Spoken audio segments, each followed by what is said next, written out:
So hello, everyone.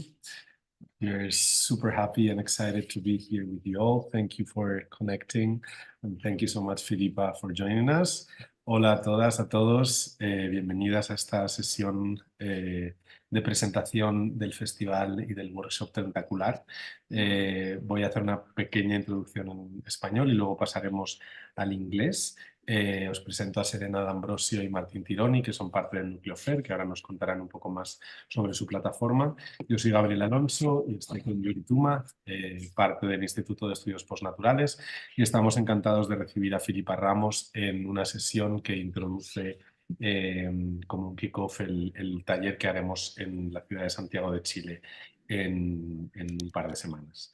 So thank you everyone for being with us. It's really a pleasure to start this adventure that we've been working together with Martín and Serena for some months already around the workshop Tentacular. This is an invitation that we received to co-curate and organize a 1-week encounter in the city of Santiago de Chile, in which we will investigate other relations with the more than human, thinking around artificial intelligence and technology, and other ways of designing that decenters human from the core, and to understand other ways of intelligence and other ways of coexistence that might be interesting for designing practices and for thinking practices. It is really an honor to come with Filipa Ramos, a friend, curator, writer, and philosopher who has been very close to the Institute. But first, before introducing her, I wanted to introduce Martín and Serena, who are part of the Núcleo FER and who might share a bit of what they're doing from their platform. Bueno, muchas gracias. También quiero sumarme a la bienvenida a esta conversación introductoria. Voy a hablar en español y luego me pasaré brevemente al inglés. Nosotros, como comentaba Yuri, estamos coorganizando este evento internacional llamado Tentacular, que se va a realizar la semana del 25 de este mes en Santiago de Chile, en una colaboración interescuela. Y el Núcleo FER, para los que no saben, es una plataforma financiada por el gobierno de Chile, es un milenio, que tiene por objetivo analizar desde una perspectiva social, cultural y medioambiental los efectos de la inteligencia artificial, tratando de proponer perspectivas teóricas y empíricas situadas en Latinoamérica, y por lo tanto esta colaboración que estamos haciendo con el Institute for Postnatural Studies nos parece muy interesante porque vamos a hacer experimentaciones proyectuales con inteligencia artificial que nos va a permitir de alguna manera descentrar el antropocentrismo de estas tecnologías. So, welcome everyone to this opening talk of the workshop Tentacular. So it's an international seminar that we are organizing with the Institute for Postnatural Studies and the Nucleus FER. So FER, the Future of Artificial Intelligence Research, is a interdisciplinary Millennium Nucleus, is a project, 4 years founding, focused on artificial intelligence and cultural, social, and environmental implication. In this project, we seek to open space of collaboration, learning, experimentation that try to bring together critical perspective from social science, humanity, computer science, design, architecture, and to try to expand empirical research and theoretical reflection about AI and the impact. So thank you very much, Filipa Ramos, to be available to make this opening talk. Thank you so much, Martin. I just kind of wanted to jump in really quick and explain a little bit about the approach that we're going to take during our time in Chile. In the Institute, we try to experiment with pedagogical formats, and for us, it was an amazing opportunity to entangle pedagogical practices with artificial intelligence, but also with situated research, in this case for the Atacama Desert and some of the species that live in it, and how the interspecies technology, human intelligences can generate perhaps creative and new modes of thinking about the climate crisis or the territory. And it makes me think of the tucutuco, which is a rodent in the Atacama Desert, who has really big eyes and lives mostly underground. And it makes me think how the tucutuco in this case can, that this specific intelligence of subterranean territorial tunnels and really low vision, how can that entangle with artificial intelligence and propose new design, propose new architectures? So that's kind of what we will do collectively with programming an artificial intelligence database, exploring prompt engineering, and generating new images around those concepts. Yeah, and I just wanted to introduce our guest, Filipa Ramos. She's not only an amazing creator and a practitioner and thinker, but also a friend who has been collaborating with the Institute for some years now. And we're extremely happy to have her as the introductory session for the workshop that we're doing, because her work really focuses on the relation between animals and other humans and technology, and that mediatized and that mediated relation through contemporary visual cultures. And for us, it's really important to have her in the sense that she understands in many ways the complexities of intelligence seen from a broad perspective, and understanding that intelligence should not be reduced to what is human or to the understanding of a human intelligence. So I think it's like the perfect kickoff session for all the concepts and ideas that we will develop during our days together. So thank you so much, Filipa, for joining us. I think the title of the presentation today just made me think so many things and so many ideas. So I'm really excited and looking forward to hear you. We will have a 30-40 minute presentation by Filipa, and then we will embark on a collective conversation around these concepts.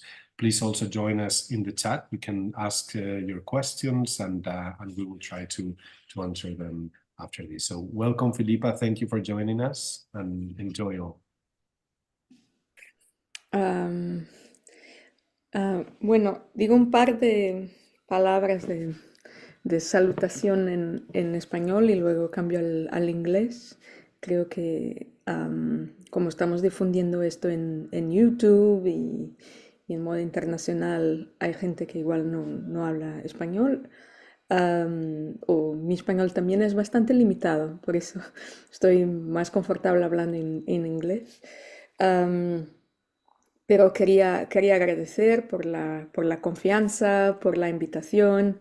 Al final es una lástima no poder estar en Chile, pero al mismo tiempo estos últimos años nos han enseñado que hay muchas cosas que se puede hacer a distancia y que resulta también, bueno, tiene un impacto ambiental inferior y nos permite de hablar y de pasar algún tiempo juntos sin la componente de desplazarse y toda la logística implicada en esto, que también puede ser bastante compleja.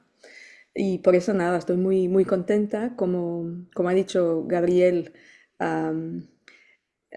ya hemos colaborado algunas veces, bastantes veces diría, con the Institute of Post-Natural Studies, y es siempre una alegría y una ocasión para pensar y imaginar en un modo colectivo el presente y el futuro del mundo en el cual vivimos.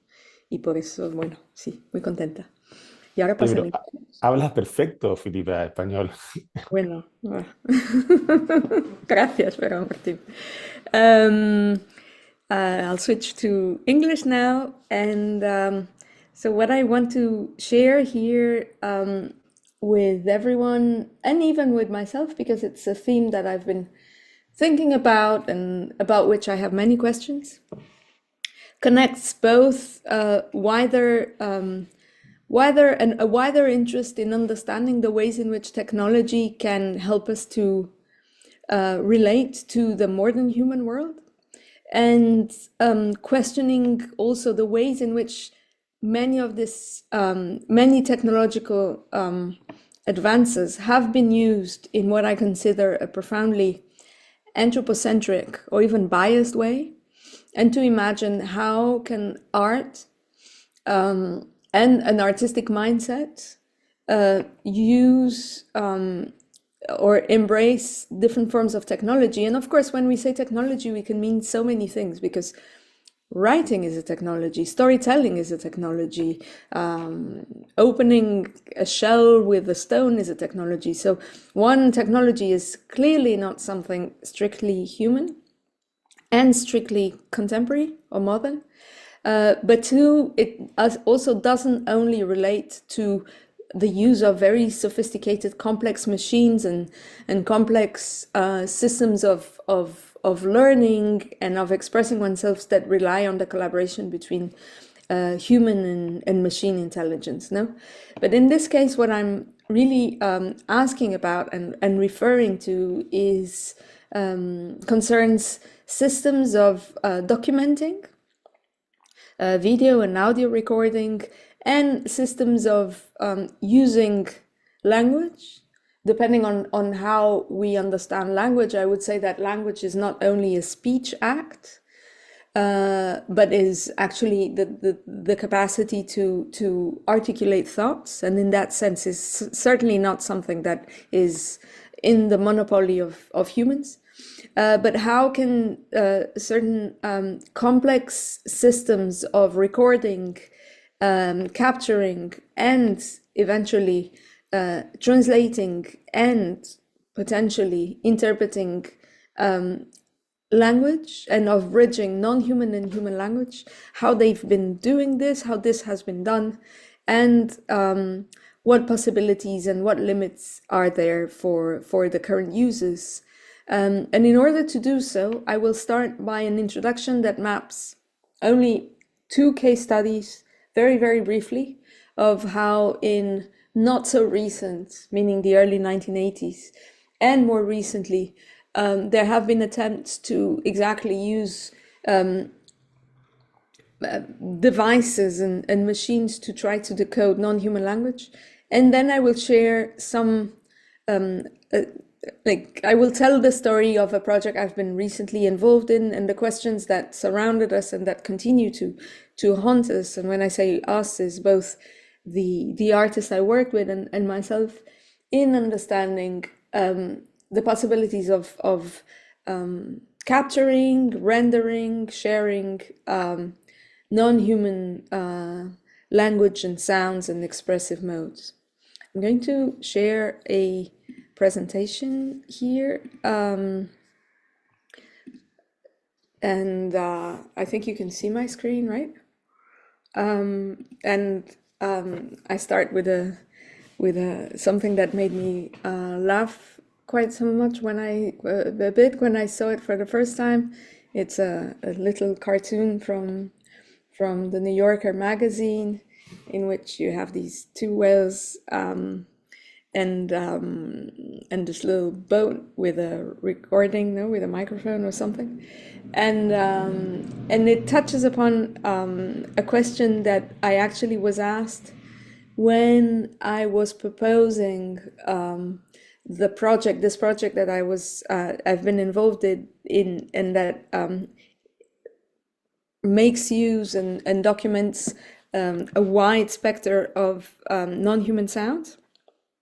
And one of the jury members, someone connected to art, not a biologist and not an ecologist, someone who is from the director of an art center in Spain, asked me, yes, it's very interesting, you're recording the sounds of birds, challenging the notions of ferality, invasive, native species, and doing these in forms that are even political, if we transpose those discourses of ferality and invasiveness to a human realm. But at the same time, how can you know that the sounds that you're recording are not sounds of fear or sounds of distress, or these animals telling you to go away and to stop recording them? And how can you feel legitimized to to not only capture, but also to then exploit and transform these sounds. No, and this question has been staying with me and has been also returning on not only legitimacy, but also what does it mean to engage with the sounds and the oral realm of animals whose richness and whose complexity and whose emotional and affective world we don't know of, no? And in this sense, it's even if a whale is asking another whale to come back home soon or to help them because they have a headache or whatever, we will never know, and we can even use these sounds as very relaxing ambient music, no? Which is what this cartoon is alluding to in a way that is both funny but just reveals how there is so much we don't know, and that we consider to be beautiful or emotional or moving or troubling, but that leaves a big space where we are lost in translation. And in fact, it has been quite a while. I mean, this desire to understand non-human languages is not new and is not something that exists, that has been invented and attempted in recent years. And if we think from even the mythologies and stories of inception of our cultures are based on the assumption that humans can speak with non-humans. Think about the dialogue that Eve had with the serpent, no? Maybe Eve interpreted badly, and the serpent was telling her, like, this is my apple and not eat this apple. And the whole history of humanity could be rewritten. No? Or from there onwards, the amount of dialogues that inform who we think we are and the ways in which we think we relate to other species. And indeed, the project that I've been involved with and which I'm going to speak about departs exactly from this possibility of someone falling asleep and waking up with the capacity to understand what other animals say. And it's a very naive proposition, because it's also assuming that there is one animal language that is common to all, but still is dreaming about this possibility of sharing languages, no? Without also considering that even when between humans, it's so difficult to understand, to really comprehend what we are saying, no? If I say I'm going home, yes, you all comprehend what I'm saying, but you actually don't know what home means to me, or what going home implies, if it's a traumatic experience, if home is the place I always try to avoid, or if instead home is the place where I feel safe and feel well and where that detains my memory. So even amongst ourselves, these words that there's like a Venn diagram, no? That we know what we mean and our meanings intersect, but then there's a whole space where home for me and home for each one of you and home for a whale means something completely different. So even if we could hear a beautiful humpback whale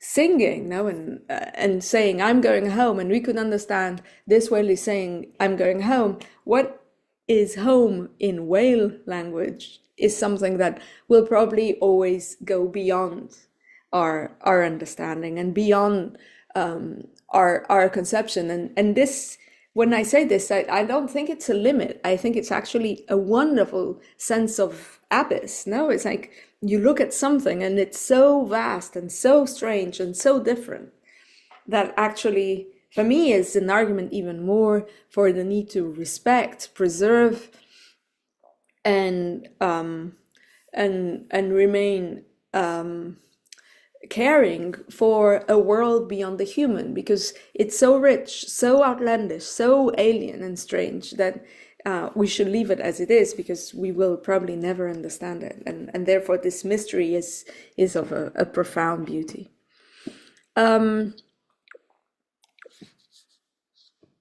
And so experiences, just going through quickly, experiences with of communication with non-humans have been going on for a long time, and just as some like very iconic cases is the research station that was initiated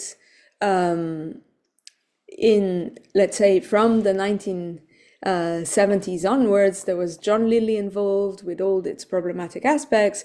Gregory Bateson, the quite well-known, famous, I would say, anthropologist, was also part of this. And a younger student of Gregory Bateson, a woman called Diana Rees, was the one who continued this legacy and pushed it towards the 1980s, and she still continues to do this. And she has actually, in recent years, created a group together with two very charismatic figures. One is the man who's considered the father of the internet, called Vint Cerf, and a quite well-known musician, at least for older generations, called Peter Gabriel. And together they are exactly trying to understand how it is possible to communicate with non-humans, primarily cetaceans like dolphins that we see here, and primates, using both systems of machine learning and machine decoding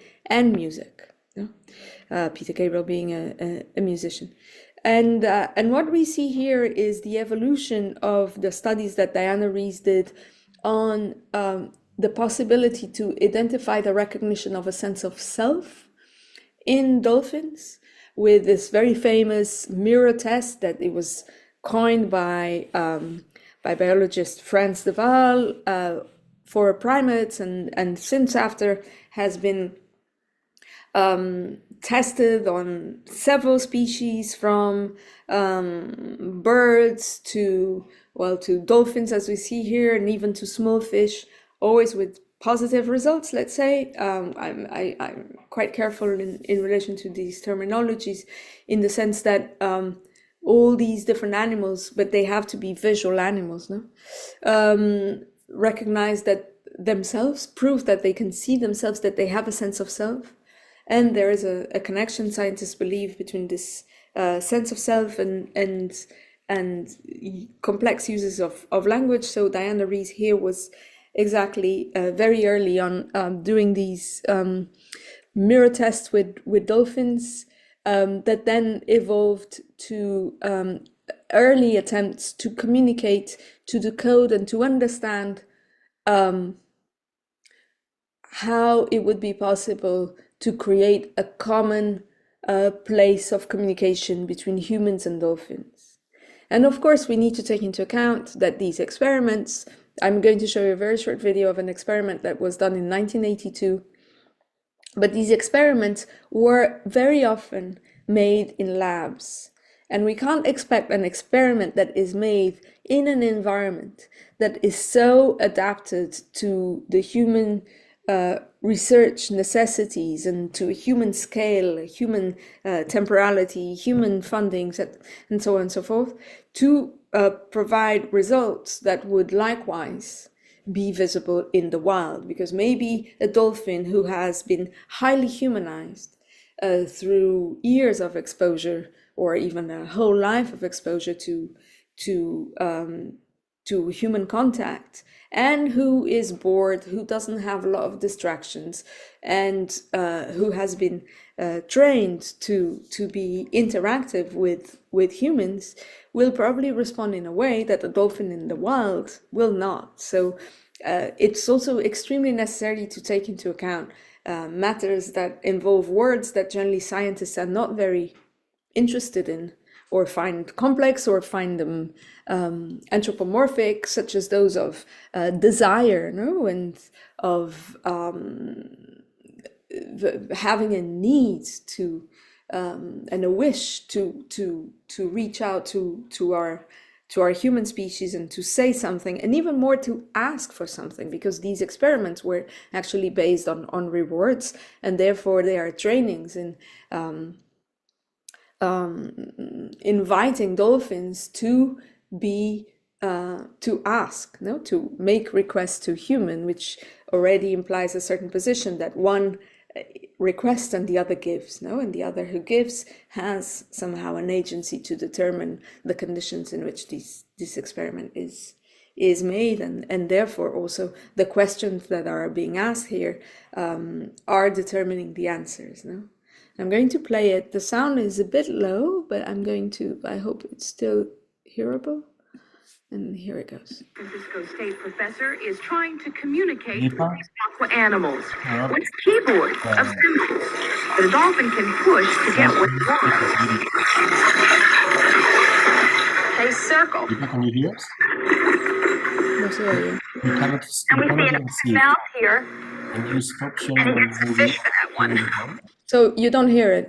We don't see it. We don't see it now. Ah, really? Yeah, and the slides are not switching So either. maybe you can start sharing again or I something. will. Thank you for telling me. Let me try again. Stop share. Yeah. And now let me do share again. Can you see the slideshow? Yeah, now you can press full screen or something. Yes, of course. And let me know if it plays. Francisco State professor is trying to Do you see it? No. So bizarre. So you don't, what do you see? And we see the slides like the. So you don't see the slide with the dolphin. And now? Okay, press play now. Francisco State Yeah. professor is trying to communicate. You see it? We see it with the slides on the side. We see like the we don't see it full screen. Oh, that's annoying. Try to make it full presentation now. Like, if it works. Yeah, of course. Let me see. Now it goes to the first, right? No, we cannot see it. It's so strange. Francisco State Because we did a test before and it was working. Ah, this is bizarre. And now Now we Nah. can. Oh, No, it went. almost. I quit, but I'm just trying to see if I'm doing something wrong. So let me do again. Share. You see it See the slides. now, and now? No. Go Huh. to mouth. That's weird. Let me do again.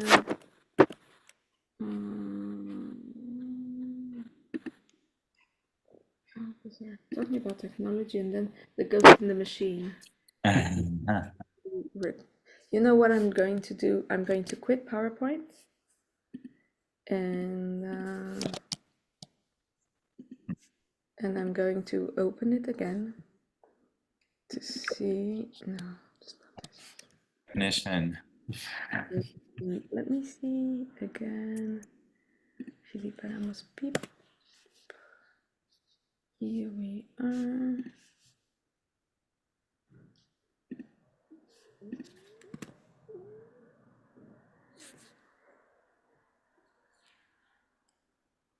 You see the slides? We see the slides, but still not on full screen, which I guess is not a problem, but maybe try switching slides to see if they change. So bizarre because I see them on, I put full screen, No. enter full screen. And now you don't see them on full screen, right? No. No. No, not yet. Francisco State This is so bizarre. This I never. know. How can I do this? Well, I guess no, I cannot. If you press play now on the video, we can. Or let me try something. Stop share, and then open file, and then I go here. Francisco Like State this. Let me go back. Share. Like this. Yes. Yes. Okay, but then I will have to understand what's working. So I'm just playing this, and then one problem at a time. Yes. Go to this. Thank you. Yeah. Francisco State professor is trying to communicate with these aqua animals with a keyboard of symbols The dolphin can push to get what he wants. They circle. And we see an open mouth here, and he gets a fish for that one. And we're offering balls if they touch the triangle. If they touch the cross, they get hoops. If they touch the circle, fish. And if they touch an H shape, they get a rub down from us. But dolphins, intelligent as they might be, don't always want to push buttons. But she's not even making eye contact right now. She's heading for Gordo, and she's rubbing on Gordo's pec fin. So that's probably what she's most interested in. Okay. So let's try free choice with Gordo. Yes, intelligent as these dolphins might be, during mating season, pushing buttons takes a backseat to play, at least for the females. They tend to cut themselves back a lot during sexual seasons. And we don't force them. If they don't want to eat, that's their prerogative, and that's the end of it. Hi, Guy Gords. Francisco State professor is trying to communicate. So here it goes, and I'm going to share these two videos, and then we go back to the PowerPoint, hoping that it's a little bit more condescendent with our necessities. And it's very funny to look at Diana Reed here, because she's in her 70s, and so we recognize her, and it's interesting to see how from 1982, when these recordings were made, until now, she continued systematically, consistently working on these studies on the possibilities to communicate with well, mostly with dolphins, with cetaceans. These are the sounds. And now I'm going to put share the other video using VLC again. Yes. And play. Of the mighty sperm whale, a fellow mammal that can dive almost a mile, hold its breath for more than an hour, and lives in these amazingly complex matriarchal societies. These clicks you heard, called codas, are just a facet of what we know of their communication. We know these animals are communicating. We just don't yet know what they're saying. Project SETI aims to find out. Over the next 5 years, our team of AI specialists, roboticists, linguists, and marine biologists aim to use the most cutting-edge technologies to make contact with another species, and hopefully, communicate back. We believe that by listening deeply to nature, we can change our perspective of ourselves and reshape our relationship with all life on this planet. This, of course, seems like an impossible goal. People have been trying to make contact with other animals for hundreds of years. How could we do what others could not? These are the sounds of the mighty... So, two videos. One, Diana Rees from 82, the other from 2000. You can Google Project SETI. It's actually a biologist called David Gruber, who has collaborated with a series of artists, as well as he's very interested in understanding, questioning the methodologies that he uses and complementing them with artistic methodologies. And but both of them at such a big distance, or short, depending on the perspective, are revealing this desire to communicate with other species, and trying to do so in very different ways. One through rewards, and the other through machine learning and machine decoding, with this dream of a sort of a panlinguism in which ourselves and animals can understand one another. And as he says, which I find most interesting, one of the goals and legitimizations of this project, of Project SETI, is to invite for a reconsideration of the human in the planet, and of their position and their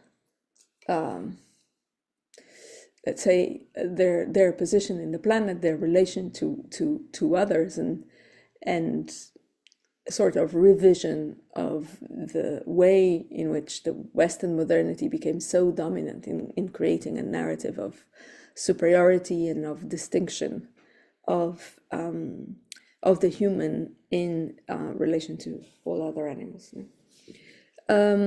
Now I will, if if I manage, return to the, I'm speaking slowly because I'm looking at trying to find where this PowerPoint is. Trying to share the PowerPoint and see if it works.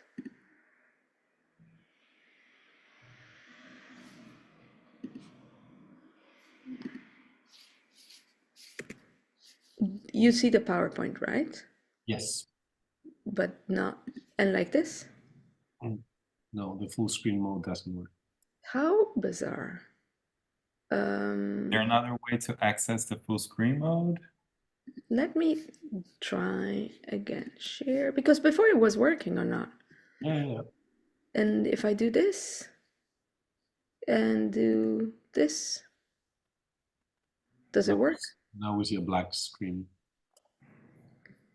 The only way is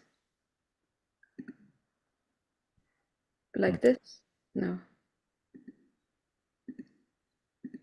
I'm trying to find, it's funny because we didn't do, well, we'll do it like this because I don't think there's another way of,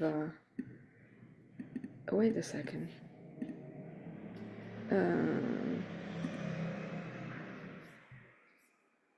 And now, nothing.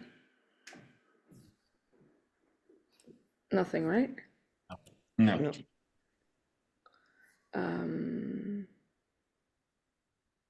I never had this before.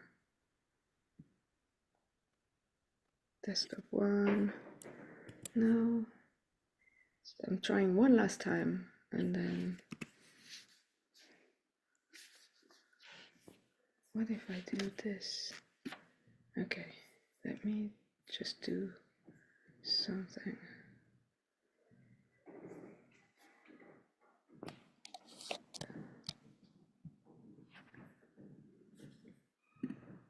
And now? Now Now we see your PowerPoint. And now? But if you want, you can. Still nothing, right? I mean, No, we it seems see- like Still nothing. no. Okay. We see your PowerPoint. You see the skeleton of the PowerPoint. Yeah, But it's fine. that's totally fine. Let's just Yeah, it's exactly. okay. Yeah, So let's do it like this, no? Like this, you don't see the lateral slides. Yeah. yeah. I'm sorry for this. thank you, Filipa. No worries. Tested before, so it's very frustrating.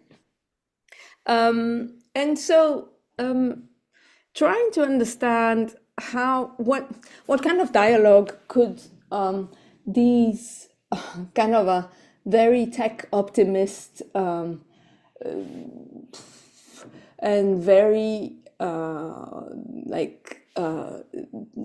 driven for some kind of a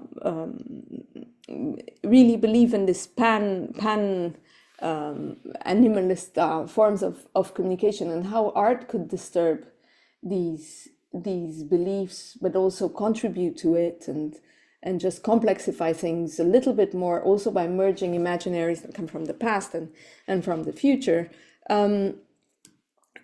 Together with an artist whose name is Carlos Casas, we started investigating not only the advances that have been made in terms of potential for animal communication, but also how these advances were also contributing for something that seemed, at least for us, much more interesting, which have been to rewrite the way in which science is practiced, narrated, and organized. In the sense, asking ourselves, how could these advances on non-human human communication tell something not only about the attempts that the scientists are trying, but also about the way in which science has been practiced, has been narrated, and science, to say a tradition of knowledge and epistemology, but any can be valid. How can these technological advances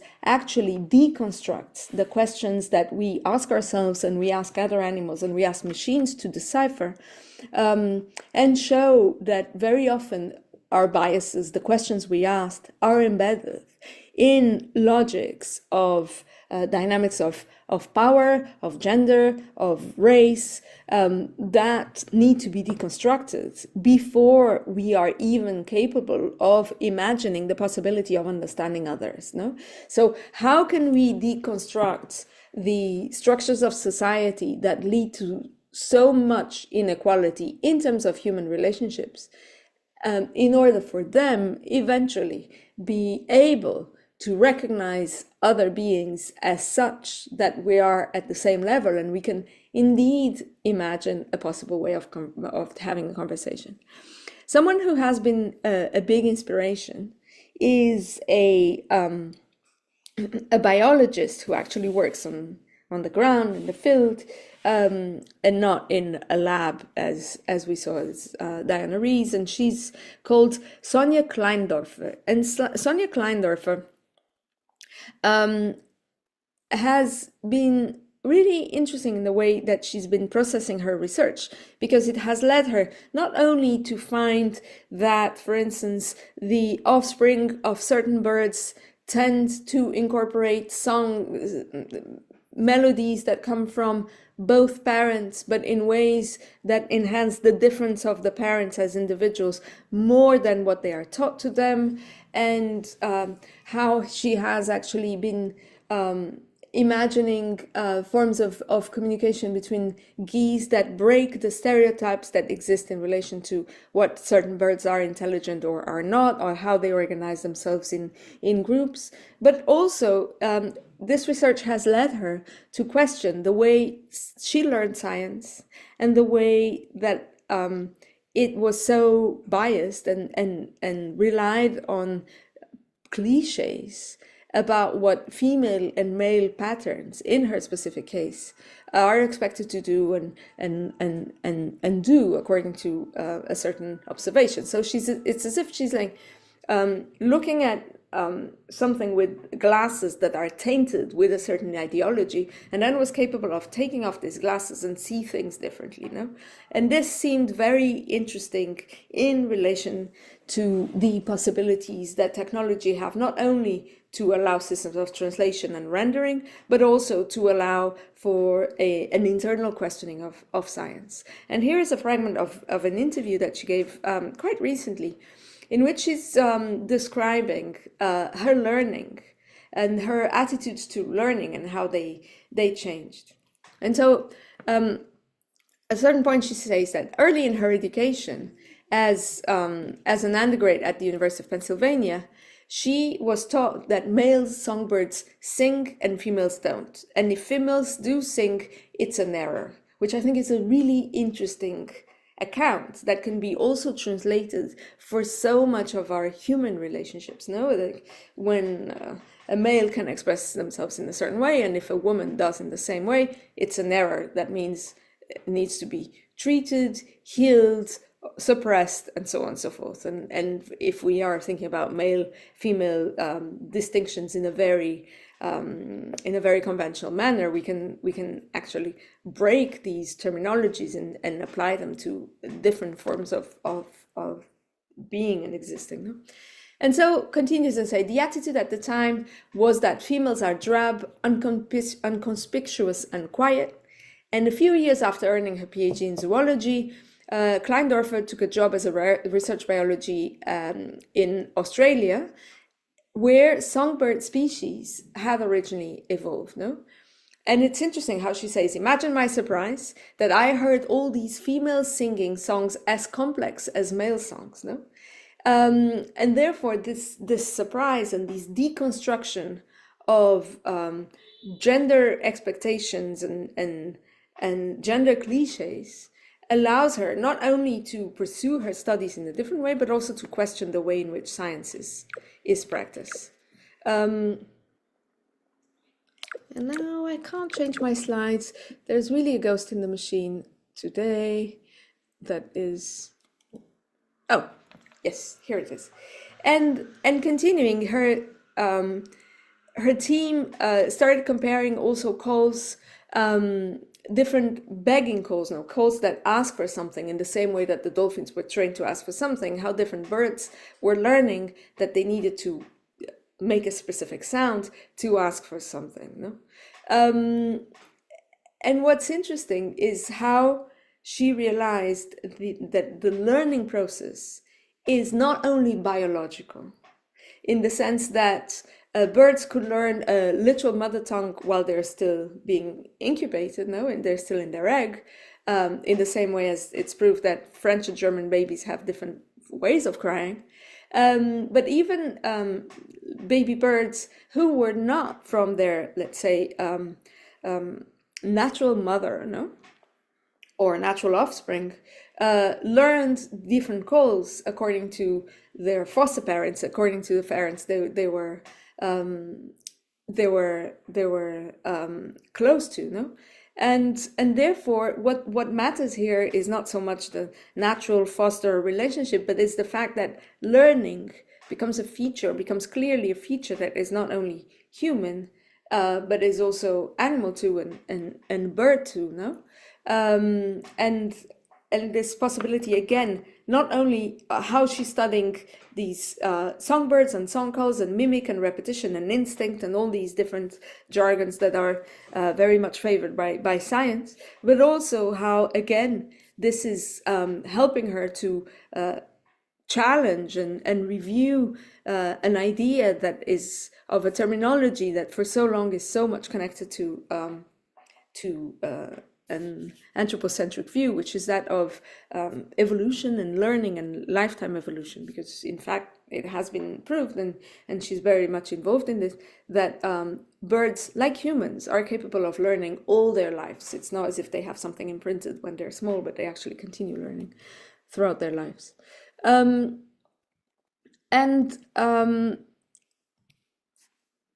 What I wanted, in fact, to continue sharing with you, departing from these encounters, these questions, these modalities, is a project that is embracing forms of oral, sonic expressions, and asking itself, how can these oral and sonic expressions be captured, be recorded, and then be shared in ways that are not illustrating, representing, mimicking the world out there, but they're actually inviting or contributing for us to envisage the possibility of a transformation in ourselves. And this whole project, as I was mentioning, is entitled Bestiary, bestiary in English, and it departs from a very beautiful encounter of an artist who encounters and falls in love with a text that is not a present-day text, is not a text by a scientist or a contemporary writer, but is a text that was written in the beginning of the 15th century, in 1417, by a man who had a really incredible life. Is a man called Anselm Turmeda, and Anselm Turmeda was born in the Balearic Islands in the Mediterranean, and it was an island called Mallorca, and then traveled to North Africa and ended up establishing himself and having a life in Tunisia, and also converting himself to Islamic culture. And throughout his life, he wrote in his again, like a bird, in the language he learned from his mother, in Catalan, and he's actually considered one of the founders of Catalan language, which is the language that is native to an area in, let's say, the northeast of Spain. And at the end of his life, he wrote a text called The Dispute of the Donkey, La Disputa del Ase, in which he, in the story, he tells the story of how he falls asleep in a garden. It was summer. He had a siesta, let's say, and he wakes up from the siesta And he's not only capable of understanding what other animals say, but he's also surrounded by a large group of animals led by a donkey, which is why the book is called The Dispute of the Donkey, who look at him and say, hey, you human, you understand animal language, no? And therefore, you're the only person we can speak to, but we're not only going to speak, we're going to trial you, to judge you as representative of humanity, because we consider that humanity has for so long oppressed and mistreated and misinterpreted us and abused us, and we are tired of being abused, and therefore we want justice. And so the book is articulated as a series of 19 chapters, and in each chapter, the donkey, who's the spokesperson of the assembly of animals, raises an argument that reveals how the supposed human superiority of humans is a myth. No, it's an invention.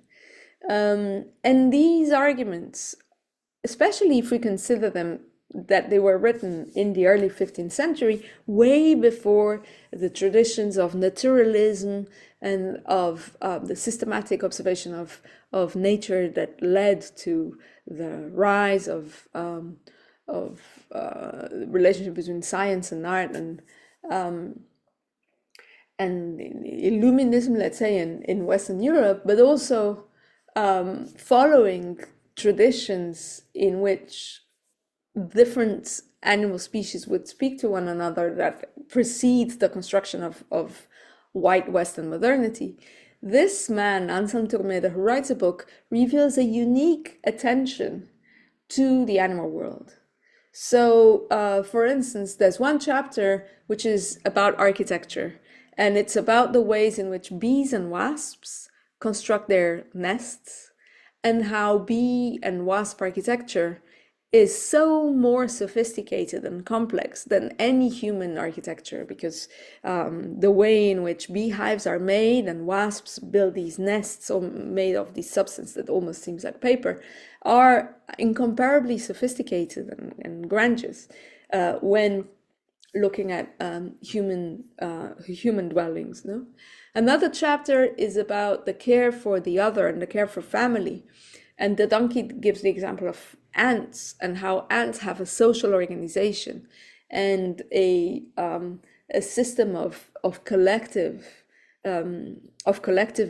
being that surpasses by far a human understanding of a familiar relationship, because humans have a sense of individuality that already breaks the sense of a whole, while the families while the ants understand themselves as an organism, you know, that they coexist and belong to one another, even physically. You know? Other chapters touch upon, for instance, orientation, spatial orientation, looking at how swallows can traverse the world and know exactly where to return to. This idea of home that I was telling you about, know where their home that they left is, in ways that no human would be capable of, and the same way that a horse can go for days and days and help the person who's riding this horse to arrive to a specific location in ways that no human could do. And then there are some chapters that are really interesting because they also do a critique of human habits and human sins even, which led the book to be included in a list of forbidden books by the Inquisition, the famous Spanish Inquisition, which was called the Index, and to be burned, which is why no copy survived apart from one copy that was found in a historic library in Lyon in France. And this chapter, for instance, revealed how beavers are much more loyal than humans, and the author was giving the example of how friars and priests were so promiscuous, and how humankind in general was much more prone to promiscuity than certain animals, and so on and so forth. Of course, there is a moralizing tone. We're in the early 15th century, but still the attention and the details with which Anselm Turmeda reveals these, describes these animals is quite unique. And so this artist that I was telling you about, Carlos Casas, discovers or encounters the dispute of the donkey, is fascinated by it, is fascinated by the possibility of doing a sort of time travel journey and relating to this book, updating this book and rethinking the book in our current times of climate derangement and of rethinking of the role of the human in the world, and merging imaginaries that are ancient, that are medieval, with much more contemporary figurations and imagery. This is the case of two drawings of, from the traditions of medieval bestiaries in which we had these representations. We had a series of drawings made by a child, somehow the human of the future, of the same animals that feature in the bestiary. In this case, if you're wondering what this bat has in their belly, when I asked the child, who's called Atar looked at me as like, can't you see? It's like, she's pregnant. It's like, yeah, of course. And so also inviting a child to do these imaginaries and conceive of a space that is mostly sonic, mostly traversed by sounds that are wild, that are strange, that exist also beyond meaning and beyond interpretation. So how could we use these technologies that very often have been developed either for military purposes or for science purposes, and often they even come combined, no? But go beyond the logic of extracting meaning, extracting forms of understanding, and exist and circulate in the space in ways that can actually be transformative on the one hand, because it reveals how distant we are, but also enter our bodies, vibrate through our bodies, and become part of us, and also teach us to listen differently, because it's not only through hearing, it's also through, for instance, an ultrasound made by a bat, or an ultrasound made by an elephant while rumbling in the savannah. It's not something that our human, the range of our human hearing is capable of listening to, but we can feel it.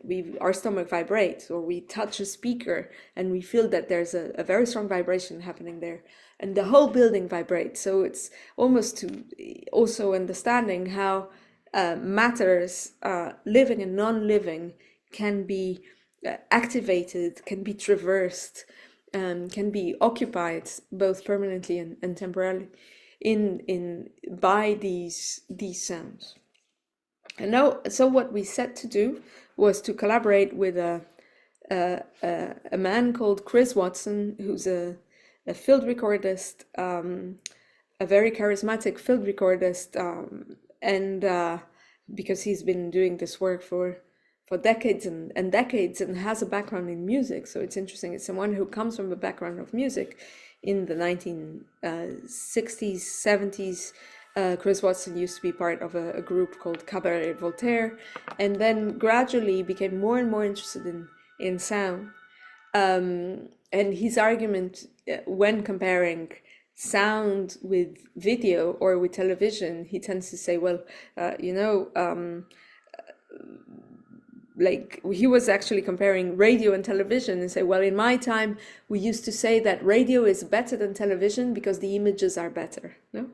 And therefore this emphasis on the sonic and on inviting humans to also engage in the world beyond the dominance of vision, which also creates so many limits. And if we think what I was telling you about the Diana Rees tests with the dolphins, for instance, or the notion of the self based on visual, is largely conceived because we humans are visual animals. But what about a dog who has the map of a city that is made of smells and sounds, and not only of images? And what about animals who don't need sight to orient themselves, like bats or nocturnal animals and so on and so forth? So how can we actually also do a project that is inviting us to reconsider the priority of our senses, to reconsider hearing that was so important for our ancestors? If in the dark we would hear something, we would know that we would have to run away or chase something, and all these very primordial relationships to sound have somehow disappeared in our in most of our daily encounters and activities. And therefore how to rethink these priorities that are also so determinative in terms of the questions we ask and the results we achieve. And therefore to conceive of a space not ruled and not determined by the priority of vision, but by the priority of sonic expressions. And this is the result, which was presented at this year. It's still visible. It will remain open until the 24th of November. So we have a couple of weeks more. And it's a project that was presented at the Venice Biennale to represent Catalonia, which is this region in Spain that I was telling you about. And it's in lights that are also strange and that are also allowing us to see things that generally we don't see, and we don't see with this light intensity, and is entirely articulated through these different speakers that we see here, and that broadcast these different sounds, inviting again to sonic experiences that are below also our listening range, and that provide this, again, invitation for people to sit. And there's a series of bean bags here, and even to fall asleep, like the opposite of what an exhibition wants you to be, which is alert, attentive, focused. And here is the invitation was almost the opposite. Don't be alert and just hyper visual. Sit down, have a nap, have a siesta like Anselm Turmeda had in the early 15th century. Close your eyes, despite there being a projection that has fairly abstract images, and engage in the realm of listening that can also invite you not only to recognize the strangeness, outlandish difference of sonic landscapes that may exist, but can also invite you to relate to your perception, to your cognition, to your orientation in ways that are renewed, because certainly they are not new. I'm going to end with, this is one of the sites where we recorded. I'm going to end, and again, this PowerPoint is not working very well, and just with the only moment in which we actually had a human sound.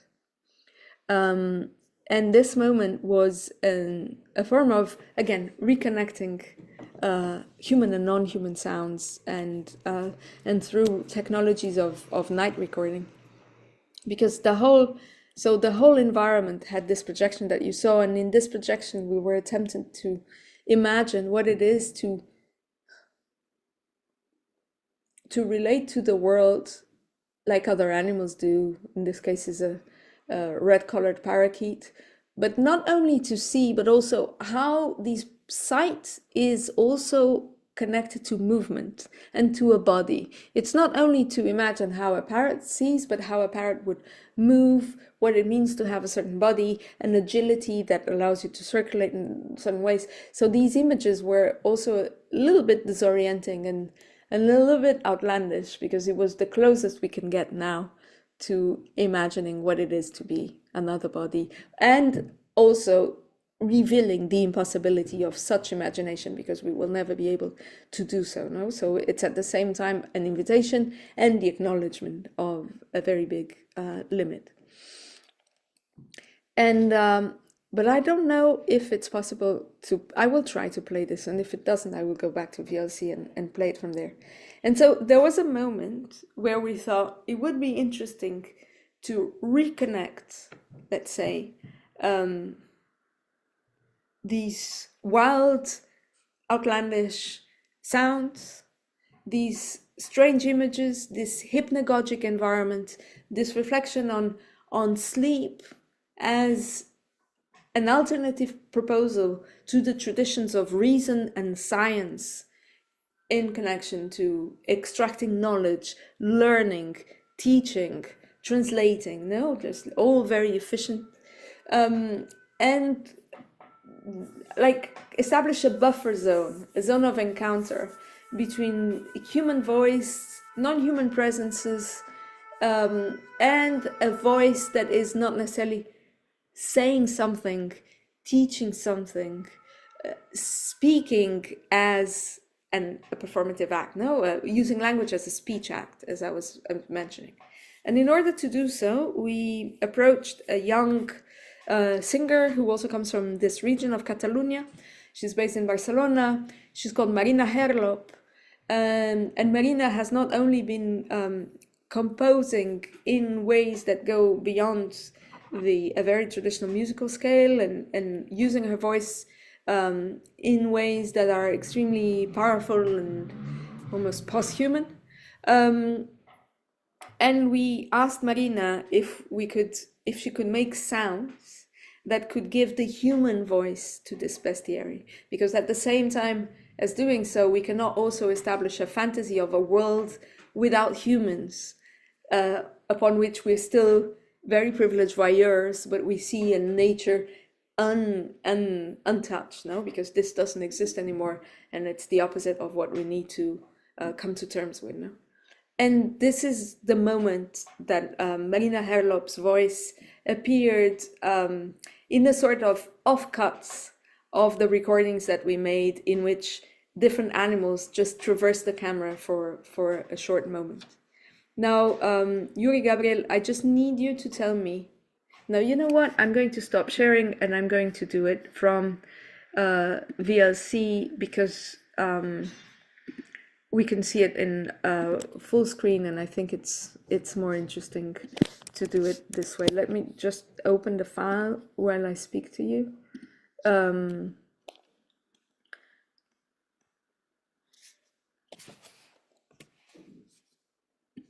Here it is, and I'm going to share my screen.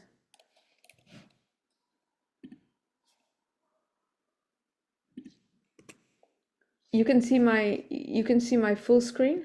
Yeah. Okay, super. So I'm going to play.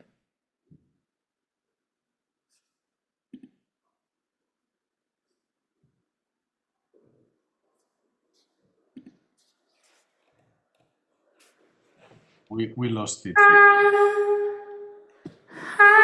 You don't see it? No, we don't see it. There's a problem with full screen sharing. Then I'll do as I was before. Thank you for letting me know.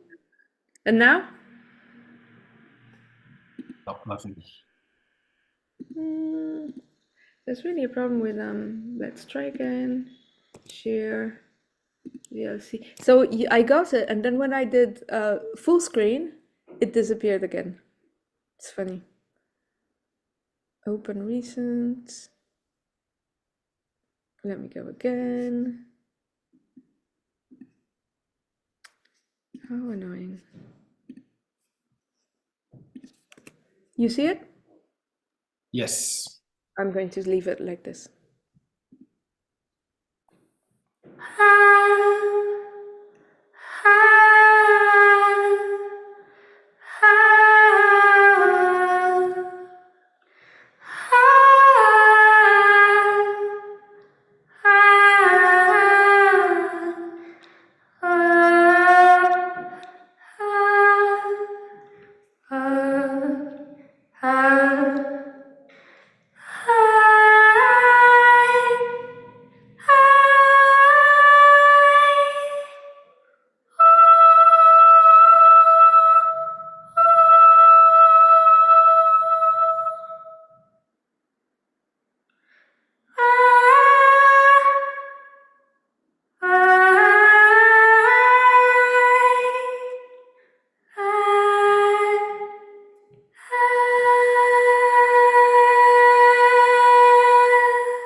Um, Good. Shall we open up and maybe continue as a conversation? I'm really sorry. It's so upsetting when you try and you do everything goes well. And we were having a little bit of issues with the sound, and then we managed to sort out the sound. And this has never happened to me. So yeah, and it also took away a little bit of my concentration. Yeah, so I apologize for this. I have no idea what happened. I don't apologize, Filipa. Thank you so much for another beautiful session and for sharing this project. This last video was very touching. Like, thank you. It was kind of healing after all the talk and all the ideas that you were sharing. Finishing with this more experiential yeah, it was really touching. So thank you for sharing it. I mean, I have many things that we can. For me, one of the beautiful things about the talk and the way you're thinking about technology, and even from as I was telling before, from the title that you were sharing at the beginning, Animalizing Technology, I find a beautiful way of thinking technology as a kind of emancipatory way out of the humanizing and homogenizing way of thinking the understanding of relations of animals with the world. No? And I see that thinking of technology as this emancipation of the human-centered way of perceiving, of experimenting, of being in the world is a beautiful reverse way of understanding technology. Because sometimes, and I really love when you were mentioning these future beings, these future humans, like the children, and how they're taught that the animals should behave, and animals are using technology, and we are all this idea of animals using tools and using technologies we're used to think that gets them closer to the human. But for me, it's so beautiful to understand that technology is something that makes us all beings more animal. That is precisely the use of technology what animalizes us, what makes us more animal, independently of the species that we're part of. So I think this reverse view of technology as emancipation of humanity in order to understand the plurality of ways of experiencing the world is a very triggering and useful and powerful way to understand technology. So I just wanted to comment on that, and maybe also focusing on sound. And Yuri here, I'm sure you have a lot of questions around it. I was really touched by the exhibition, trying to explore non-visual ways of thinking with other animals, and how that can really activate an awareness or a way of being in the planet from this multi-sensitive multi-species relations. And I just wanted to hear more about what were the conversations there, like what's the feedback from the people when they get to a space where sound is at the center, and this way of embracing animality through sound. What were the conversations? What was the feedback, and how did you what did you learn from the process? Thank you, Gabriel. It's very nice what you're saying. Recently there is a friend, a peer, who's a curator, a Danish curator, and she got in, and then she texted me saying, "Oh, I'm in the space, and I don't understand a thing." And I got a little bit irritated, but I didn't say anything. And after, like, I don't know, couple of days, she wrote back a long email saying, "No, actually," then I just stayed there, and was one of the nicest experiences I had in Venice, because instead of trying to see the show, let's say, and just go from one little thing to the other, I just stayed there, and I was super tired, and I ended up falling asleep a bit, and I woke up and I was so relaxed and in a completely different mood from the normal exhibition, and so that was really nice. And I thought this is so great if we can for a moment just go beyond this idea that everything is to be understood, which of course can be also the other way around, no? Because we know how accessibility is so important, and it's so important not to leave people aside that they think they're being treated, they're stupid, or they're made feel ignorant because they don't understand, no?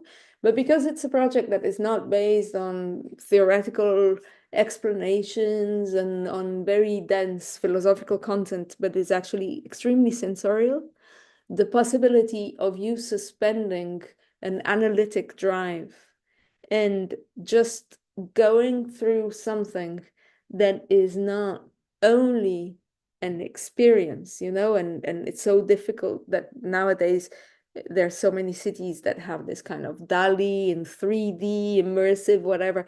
So it's not that, and it's not immersive in this kind of a very druggy sense of just numbing your perception and leaning into something where you don't have to think, but actually is inviting to go beyond the necessity to understand everything, is something that this response that my friend had, and other people also said, oh, I fell asleep a little bit, and it was raining outside, and it was so nice.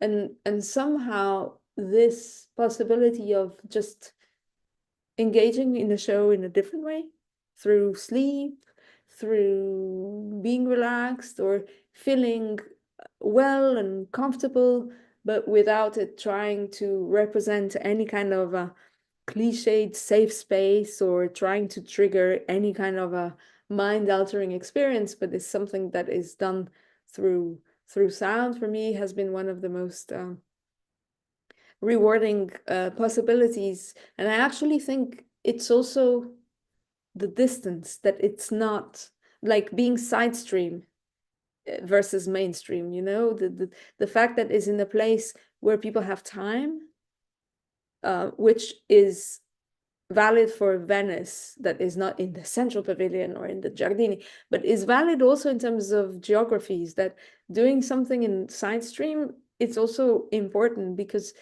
it allows for a different relationship to time and a different relationship to ideas of consumption, no?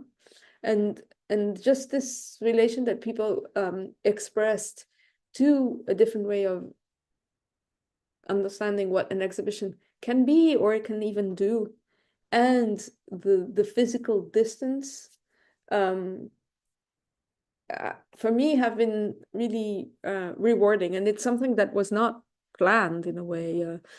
The space was predefined, and the conditions of viewership were not taking into account what others would do, and this is not, when you make a show, and you know that very well, you're not thinking about what other people are doing in terms of shows. You're obsessed with your own thing. And this is very interesting. And something else that might sound very, very silly, but it's because there's no cars in Venice, people have a lot of dogs, and there's lots of pigeons and seagulls. And the way in which non-humans have related to the show, you like dogs that just go like this, like listening, and having these groups of pigeons that clearly feel okay, there's nothing to eat there, but go inside, are curious, and get out. Now, for me, this is also really curious, imagining what they're hearing, or imagining how possible attunements that completely escape any form of mise en scène or control we may have. It's also really rewarding in a way. And again, we didn't think about this when we were preparing the project. Thank you, Filipa. I think this word that you use right now at the end, attunement, no, it makes me also think, and bringing back to the beginning of your session when you were speaking about the whales and how there's all this technology now being employed, especially artificial intelligence, to try and decodify or translate or transduce, you know, and I think those words are also interesting to think, what is it that we're doing? You know, because translation is something, decoding something else, transducing something else. What is it that we're trying to to do. And it reminds me of one of your texts that you wrote for the listening effect about if a lion could talk, would we be ready to listen? And I think this can apply to whales as well. What happened when we understand, or are we ready to understand what they're trying to say? And when you mentioned that in the exhibition, people fell asleep or felt attuned to something and the other than humans felt attuned, I always question this idea of understanding versus sensing or feeling the other. No, why do we need to understand? Why can't we just not feel? And to bring it back to this idea of feeling, I also find it interesting how some animals are given the vocabulary that they sing. No, so birds sing, whales sing, some make calls, others roar, and I wonder, how do you engage with this? I feel like sometimes when we imply this musicality to animals, it's easier to generate empathy, perhaps, versus when it's a call or when it's a roar. And this process with Marina, the singer, I think like there was such a beautiful way to perhaps think of another way to communicate cross species through song, no? So I don't know if that was a question, a comment, or just a ramble of words, but like this application of music in animal communication and how artificial intelligence is trying to translate, you know, like what are these entanglements between music and translation? And yeah, I don't know. I mean, these are matters that you have been thinking about a lot and practicing and experimenting with, no? So I think, of course, I was also thinking specifically of you, because I know you have this interest in the sonic from an interspecies perspective. And indeed, that text where I was asking exactly these questions that continue. One is the relationship between caring, understanding, decoding, translating, extracting, when thinking in oral and sonic realms, was already informing the project for the pavilion, and they connect to one another. No, what is interesting is also to understand what we define as music. No, and in the sense of being organized sounds, and not only to think what we already know, which is that not only language but also music in human terms comes from mimicking other animals. No, we learn how to make music listening to birds, which are extremely harmonic creatures, but also to all different creatures, and the sounds of nature were not only the inspiration, because I think they precede inspiration, but they were also the guides for human vocalization and for human arrangement of sounds, and even a sense of harmony. I think it's not something that is implanted in our human brain. It comes again from forms of attunement with the world, and declined by the ways in which birds connect to balance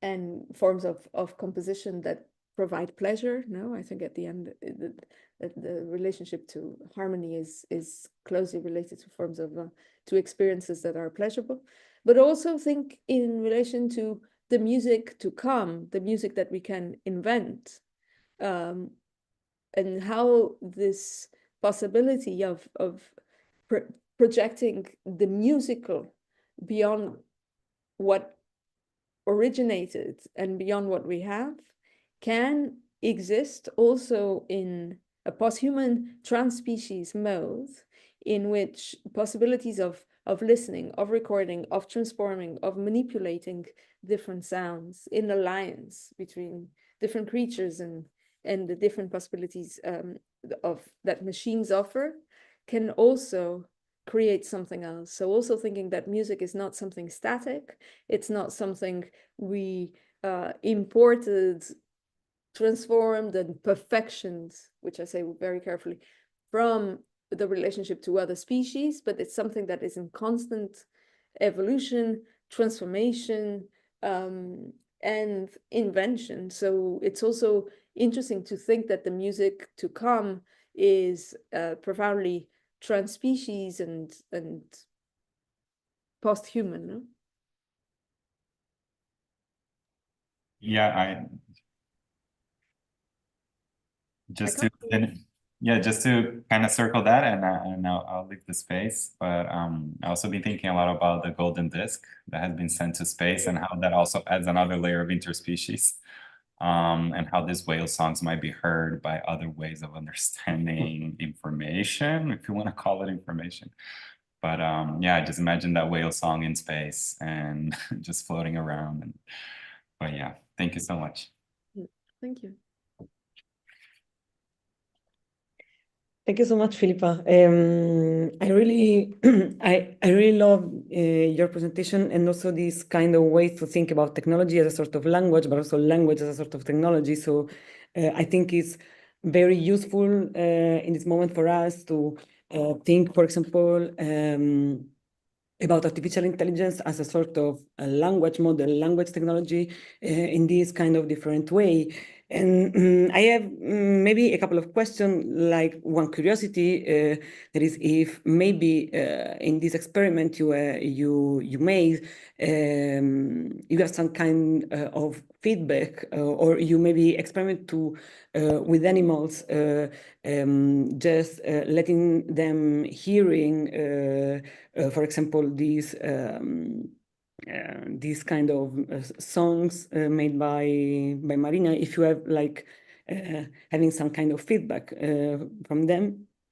And then like the other question is more like general. I really like love this idea that you mentioned at certain point of thinking about learning process not only as a biological process, but like in a certain way, a cultural process. So I was wondering about how do you see like maybe the new like interpretation of some very anthropocentric like concepts, such as cultural, or such as, I don't know, abstraction, in a sort of new way, from your own experience with this project that that you showed. Thank you, Serena. So when you're asking about the response of, you're asking about how Marina Herlop responded to. No, if they heard this song from Marina, or if you have like experiment with them with this kind of They song. who? Sorry, I just like the animals that you showed, that you recorded. Yeah. No, they didn't. No, they didn't. That could be very beautiful, or it could be an imposition. I don't know. Yeah. It is true. It's so interesting you say this. I was just having dinner this week with a friend who's a filmmaker called Ben Russell. And Ben Russell just made a film about a community of people who occupied the land. So here in France, I'm in France actually, that's like, there is a region in the northwest called Nîmes, where for a long time they wanted to build an airport. But this airport was, one, redundant, unnecessary, and also in farmland. And very interestingly, the farmers started resisting, and they realized they couldn't do this alone on their own, and they invited a group of activists, largely connected to anarchist movements, to support them. They asked for their help. And so the anarchists, together with the farmers, occupied this land for the supposed airport for years. And finally, last year, the region decided to suspend the construction of the airport, which is unheard of and a rare case of success. And Ben Rivers made a film about this that is just coming out in festivals and cinemas and got a big award here in Europe at the Berlin Film Festival and so on. And the first thing I asked to Ben is what you're asking me, like, did you go back and did you show the film to these people? And he was like, yeah, we showed it endless amounts of times, and we wanted to make sure that they are happy with it, okay with it. Some have legal causes with involvement in other things, so for them it was really important to see how they are represented. And of course, he said he did so. And now you're asking me, and I'm like, no, we didn't. Should. Or are we disturbing them? So I think, with your permission, this is something I'm certainly going to share with Carlos and say, Carlos, we need to write them, and we need to go back and engage with this. Something very interesting that happened was that when we contacted Marina Herlop, who has a very abstract way of singing and does a series of exercises in vocalization, but still Carlos asked her very specifically, don't say any words. And the first result that she sent, she said, it's so difficult to sing. The voice is my instrument, and it's still really, really difficult for me to sing without words. For her, the big challenge is like, yes, I can make sound, but it feels weird. At a certain point, I need to say something. And Carlos gave her a very interesting advice, which she is very young, so she had to go and see the references. She said, be less Björk and be more Meredith Monk. And which, of course, are two very charismatic singers, and both really experiment with their voices. And this was also a reference, like, what does it mean to be more Meredith Monk? So there was this response from Marina, but indeed, you just showed, and I'm very grateful for that, and this is the beauty of doing these talks, is that what comes back is so incredible. We need to understand a caring, respectful, but engaging way to give these sounds back. So yeah, thank you for that. And in relation to the second question, which concerned use of anthropocentric concepts, no? And how they mean different things in different contexts. And this is something very interesting we had. For instance, the project had to have the permission of the authorities of the natural parks of Catalonia to be recorded, and it took us a long time. And then we understood that the main reason why it took a long time is that for many, many years, it was not raining in Catalonia, which also partially explains that, I don't know if the news get there, but explains the disasters that are happening in this region, where there's huge floods because hydric systems that come from very pre-medieval traditions of getting water to crops through inundation, but now they haven't been cleaned, they haven't been maintained, and this generated a disaster of bad local management, bad governmental management, and of ecological proportions. And it's like a lack of rain for so many years, and now there's like a apocalyptic torrential rains in this whole region. But one of the reasons why the authorities of the park were so concerned was because they didn't want the areas that were suffering immense from drought, which is something that in Chile, unfortunately, you know very well, to be documented, no? And so we went through these negotiations. At a certain point, we mentioned how we wanted to record these endemic species, and we also wanted to include red-winged parakeets. And the authorities of the park were like, but they're invasive. And we were like, well, they are radically shaping the sonic landscape of European cities, Barcelona one, and not only urban spaces. And the notion of invasive in political terms is highly complex, because it means that only some have the right not only to exist and to be protected, but also to appear in the picture of what Catalonia is. No? And so we had all these interesting conversations in which we're saying, yes, but there we have all these fauna of passerines, of little birds, who as soon as cotorra, like they call them, arrives, they have to run away. The nests of cotorras are incredible community experiences, and this also affects our local birds and so on. And so why am I saying this? Because not only are concepts extremely anthropocentric and in ways that deny the possibility of an animal to have reason, to have language, to feel love, to feel pain, to feel grief, because these are only terms that are human, but also the muddy waters of different disciplinary terminologies also need to be rethought, because the notion of invasive can be extremely problematic.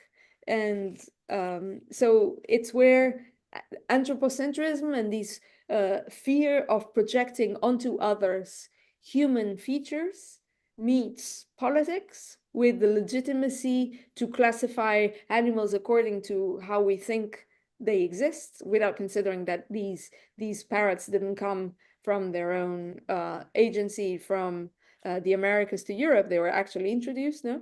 And to just do a radical revision of the words we use and what they mean, and how very often trying to not project our human features onto animals, we end up doing the opposite, which is denying the possibility of other creatures of experiencing things that are not exclusive human.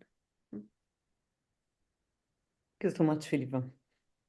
I don't know if Martin want to ask Yes, something. no, it's a short question. Thank you very much, Filipa, for your presentation. Oi, is it only me who doesn't hear Martin? No, he froze. I think he froze. The machine again is not wanting. The machine. Do you want What? to let him know? Yeah. You're back.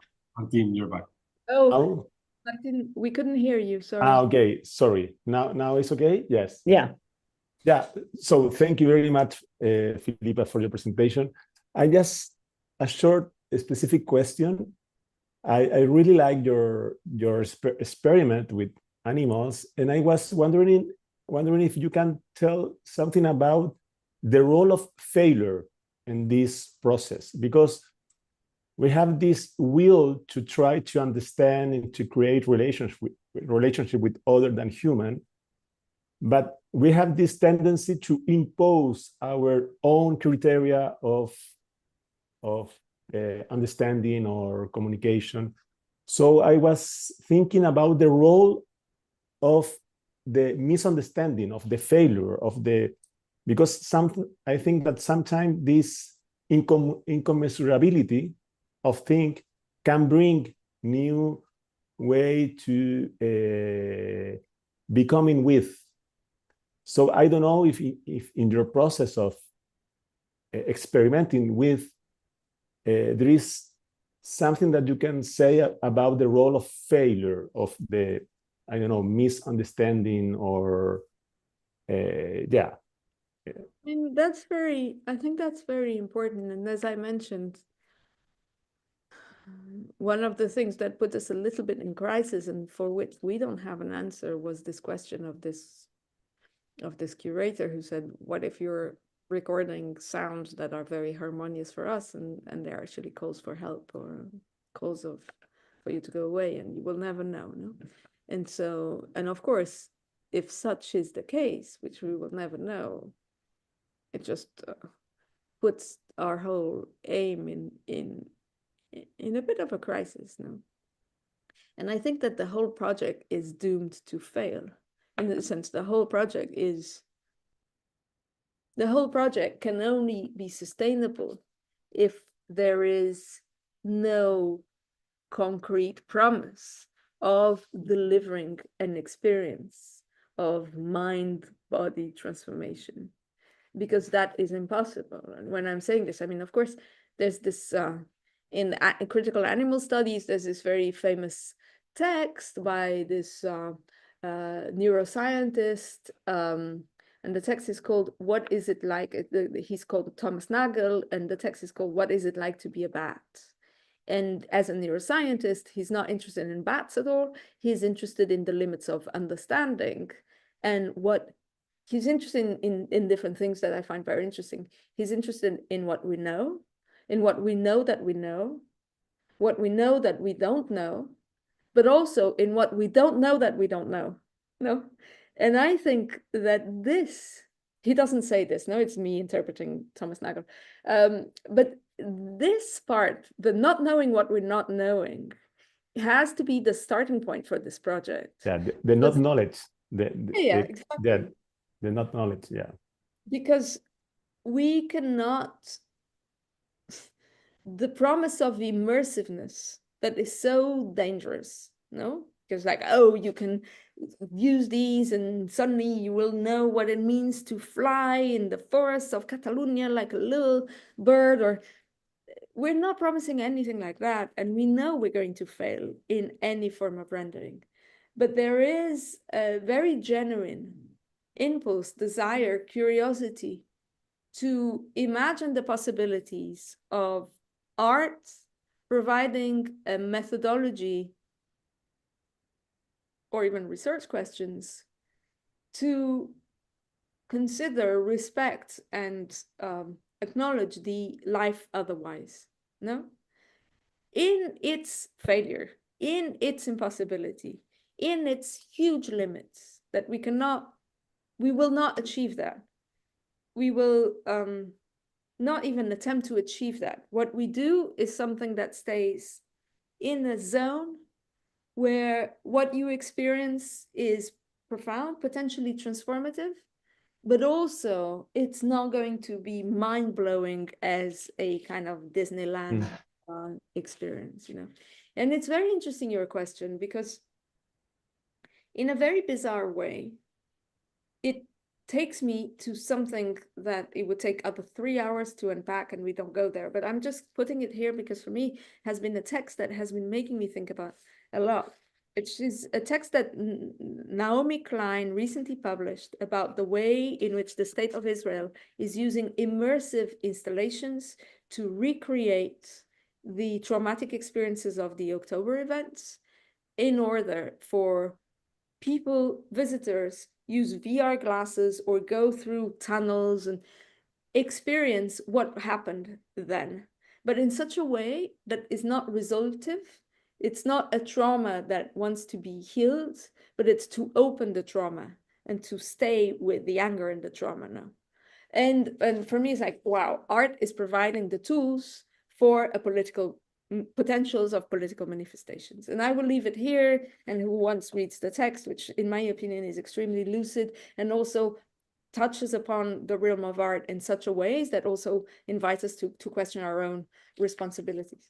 But at the same time, exactly by failing this immersiveness and this possibility of imagining what it is the otherwise is the important element of this project. So I would say that it relies on failure.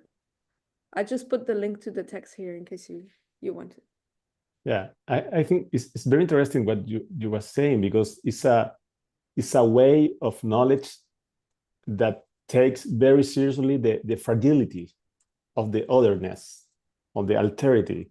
So maybe we need to test this kind of methodology or these devices that create knowledge from the fragility, from the failure, rather than something that is fixed, monolithic, and very, patriarchal methodologies. So I agree.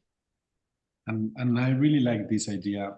This is something that we had a conversation yesterday in one of our seminars about the distance. At some point you were speaking about the distance and how all these terminologies related to contemporary ecologies, such as entanglement, intertwinement, like all these relational ways of being with other, are forgetting that that distance is necessary in order to see the other, in order to see otherness. Like there's a need for a specific distance that gives agency and that lets the other be different. And I think that way of not knowing and of unlearning and being humble in this different ways of perceiving is super beautiful.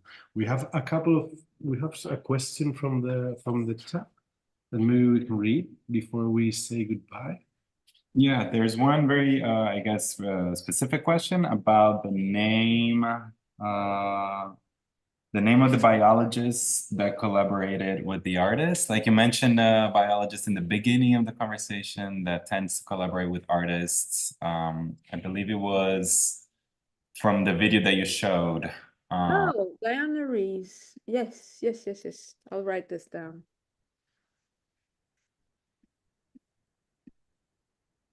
And I think the other one that I think was kind of answered, but maybe just to end within a question that has to do with the things that you've been speaking about is, may I ask what kind of tool was used to create the sound inaudible at a human level? And how did you know it was playing if it's not possible to hear it? So what is done more than a tool or more than a software is an exercise in slowing down communication, no? In the sense that if you I'm just sorry, I'm speaking slowly because I'm putting this video of Diana Rees. So basically, if a large part of the reason why you don't hear these ultrasounds is because they are sound and speed go together, no? And they are at the speed that we cannot detect. And if we slow them down, and it's a tool that scientists who study bats or who study like elephant communication use, is just you slow down these sounds. And all of a sudden, instead of not hearing because it's too fast, imagine something that is so fast that we can't see it because we only grasp certain things at some speed. And so we slow them down. And when we slow them down, you can hear them. So it's basically, it's an exercise of temporal attunement, no? Or temporal juncture, in which the times of our listenings and the times of expression of other animals are brought together by slowing these down. And this is something brilliant because we would not be able to do this without a machine, no? But at the same time, a machine would not be able to do this for itself, and an animal would not be able also to slow down. So it's only through a triangulation where we, our desire, a machine capacity, and a bat producing sounds, that something comes out, no? So yeah, it's just slowing down.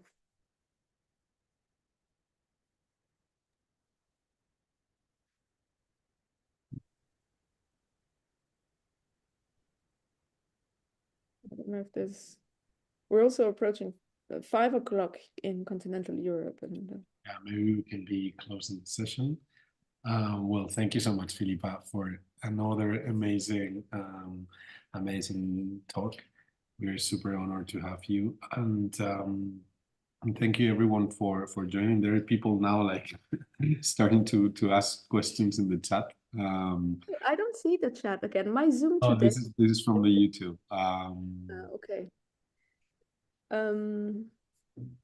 But yeah, just people also saying thank you, and yeah, we want to thank you from the Institute, and thank also FAIR for inviting us to co-create this tentacular project. We're super happy that we can be there with you in a couple of weeks. Couple of days. Couple of days, actually. Thank you, Filipa, because I think many of the things that you raised today, and many of the questions and ideas, we will be back to them during our sessions together. So this was really nurturing the conversation, and it's always great to see you and to spend some time together. Thank you everyone who joined the session. We will edit maybe some parts and then upload it so that you can follow it. And yeah, stay safe, take care, and hopefully see you soon. Thank you everyone, and thank you Serena and Martin, and enjoy Chile, enjoy the summer, enjoy company of everyone who's attending, because I'm sure it's going to be an incredible experience. Thank you so much, Thank Filipa. you. Thank you, Filipa. Gracias, Filipa. Bye.